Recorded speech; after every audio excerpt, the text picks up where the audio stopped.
C'est ma tension. Écoutons la voix du berger. Que la gloire revienne à Jésus. C'est avec joie que je vous retrouve en ce début de semaine. Que la bénédiction de Dieu soit notre partage. J'aimerais vous inviter un peu comme à un club de lecture pour lire quelques portions de cette œuvre, être disciple, faire des disciples, afin que cette semaine, nous puissions voir certains éléments de cette vie de disciple à laquelle le Seigneur nous invite.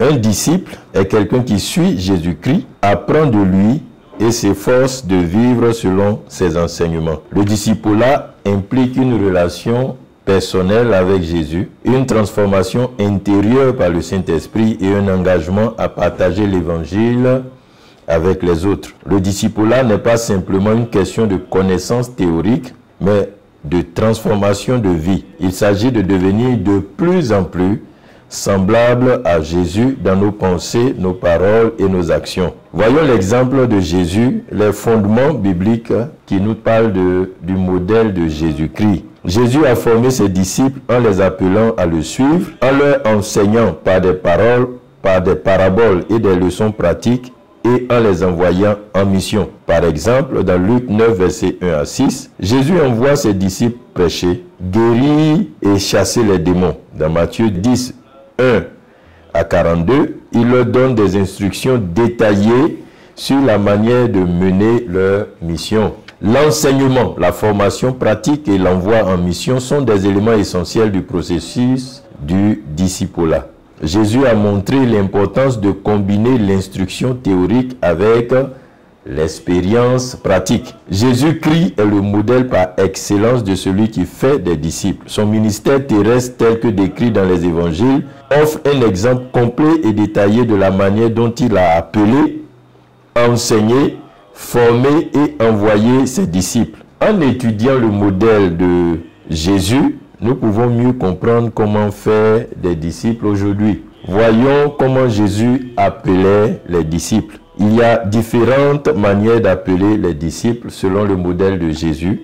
Jésus a utilisé diverses méthodes pour appeler ses disciples, chacune adaptée aux circonstances et aux individus concernés. Ces appels montrent non seulement la diversité de ses approches, mais aussi la profondeur de son engagement à former des disciples fidèles et dévoués. La manière d'appeler de Jésus est directe et personnelle. L'une des méthodes les plus marquantes de Jésus pour appeler ses disciples est l'appel direct et personnel. Cet appel est souvent immédiat et exige une réponse sans hésitation. Exemple, l'appel des premiers disciples, Matthieu 4, 18, 22, Marc 1, 16 à 20. Dans ces passages, Jésus appelle Simon, Pierre et André, puis Jacques et Jean en leur disant « Suivez-moi et je ferai de vous des pêcheurs d'hommes ». Cet appel est à la fois direct et personnel. Jésus ne se contente pas de les inviter à le suivre. Il leur promet également une transformation de leur vocation, passant de pêcheurs de poissons à pêcheurs d'hommes. L'analyse de cet appel nous montre que cet appel révèle l'immédiateté. L'appel de Jésus est immédiat. Il ne laisse pas de place à l'hésitation ou au délai. Les disciples sont appelés à répondre sur le champ. Je fais cette parenthèse pour encourager. Le disciple aujourd'hui doit revenir à cette notion fondamentale, l'immédiateté. Nous avons tendance à traîner dans ce que le Seigneur nous demande de faire. Le disciple doit répondre sur le champ. Il y a aussi la personnalisation. Jésus s'adresse directement à chaque disciple, établissant une relation personnelle dès le début. Cet appel personnel montre l'importance de chaque individu aux yeux de Jésus. Relation personnelle qui montre l'importance de chaque individu aux yeux de Jésus. Et je veux faire aussi cette parenthèse pour montrer que la prédication que nous entendons dimanche après dimanche a un aspect personnel. Jésus veut s'adresser à chacun, à chaque chrétien, à chaque personne assise dans le temple, à chaque personne qui écoute en ligne.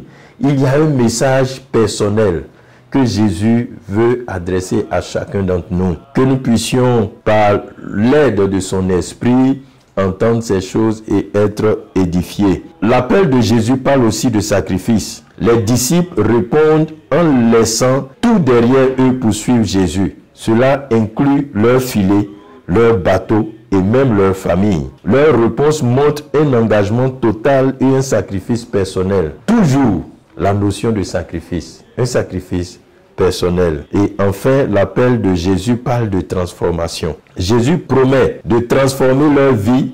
De simples pêcheurs, ils deviennent des pêcheurs d'hommes, appelés à une mission plus grande que leur profession initiale. Oui, c'est la vérité. Jésus nous promet transformation. Et dans cette transformation, il ne s'agira pas de regret, de régresser, mais d'avancer, de faire mieux. Jésus nous promet une vie plus grande et plus excellente. Alors, bien-aimés, ce sont quelques lignes de cet ouvrage que Dieu nous a fait la grâce d'écrire. J'aimerais vous inviter, vous encourager à la voir et à poursuivre cette méditation, cette réflexion au sujet de la vie du disciple qui est appelé aussi à faire des disciples. Que votre semaine soit bénie et que la grâce de Dieu ne cesse de nous conduire à faire la volonté de Dieu et aussi à produire des disciples pour la gloire du Seigneur. Au nom de Jésus-Christ. Amen.